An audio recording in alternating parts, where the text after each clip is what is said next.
My name's Fabian Salas, and people know me as Thrifted J's in the shoe industry.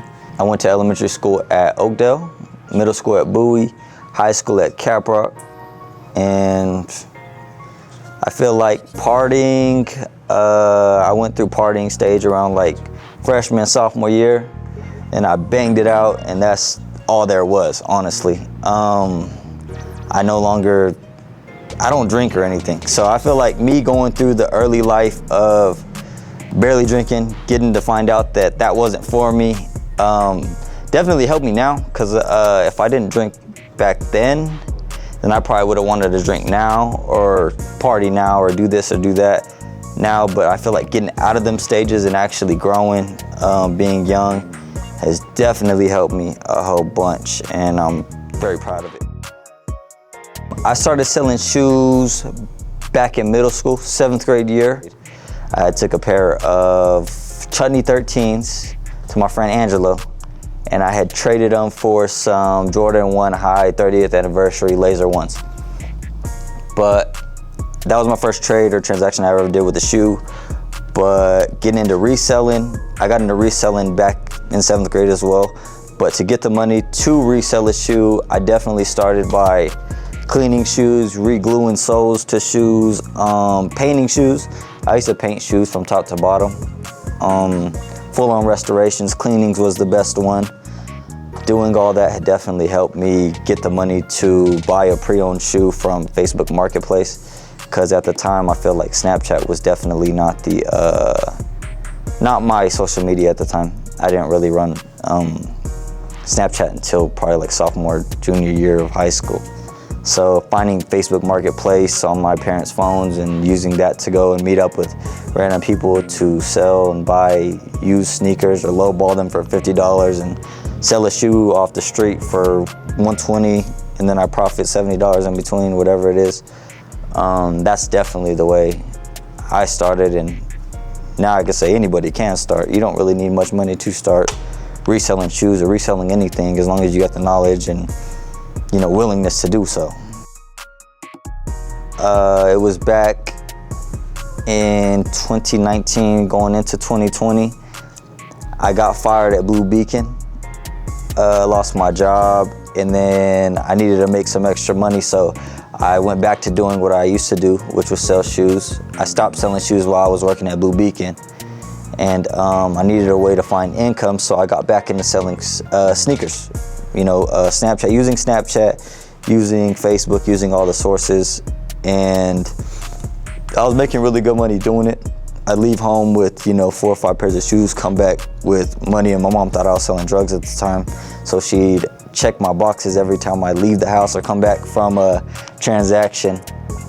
Every time I left the house with something and came back with nothing and came back with just straight money, my mom would think that I was up to something or thought nothing but the worst. So she definitely thought that I was selling drugs, and my way of proving her wrong was by opening a store. And she said if I don't open a store within that same few months, then I'm lying to her and I got to prove her wrong. So my way of proving her wrong was opening a store called Sold Out.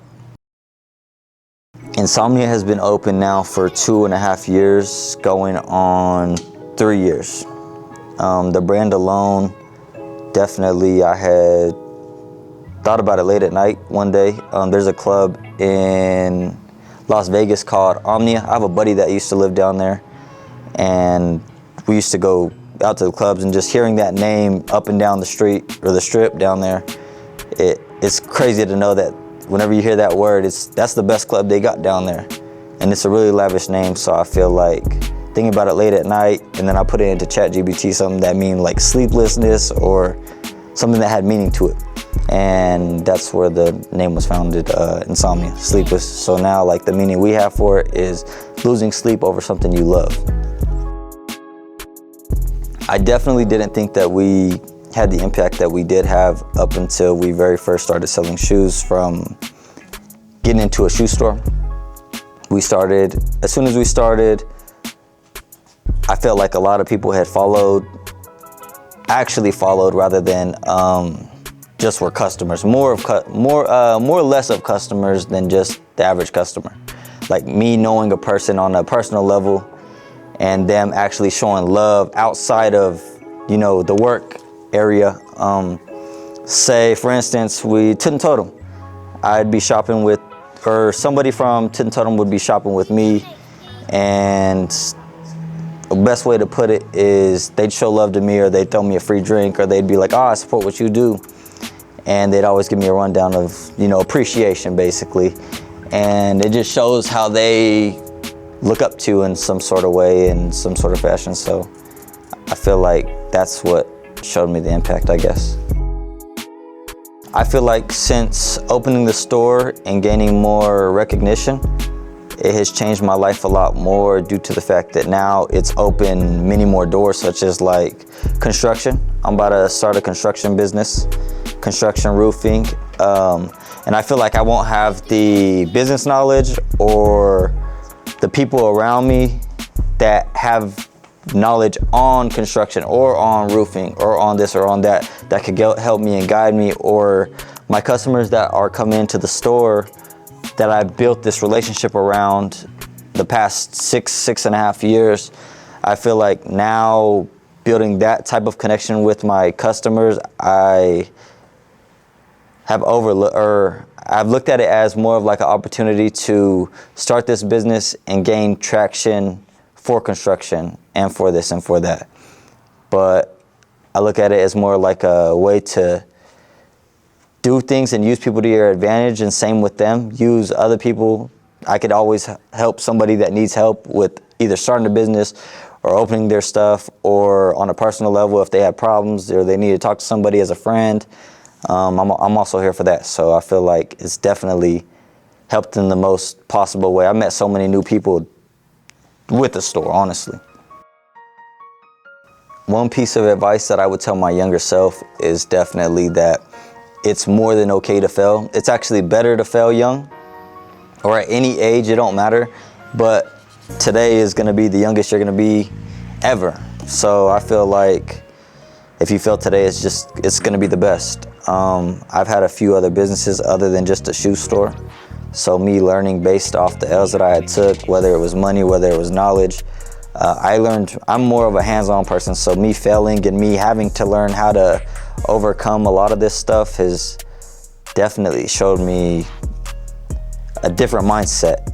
Like, it's okay to lose. It's definitely okay to lose. So being young doing that is different. The end goal definitely for me is going to be leaving my brand, like growing this brand, more of a brand rather than a shoe store. So the way I branded this shoe store is definitely the way I wanted a brand to grow rather than it just be a shoe store. It's called Insomnia. It has nothing to do with shoes.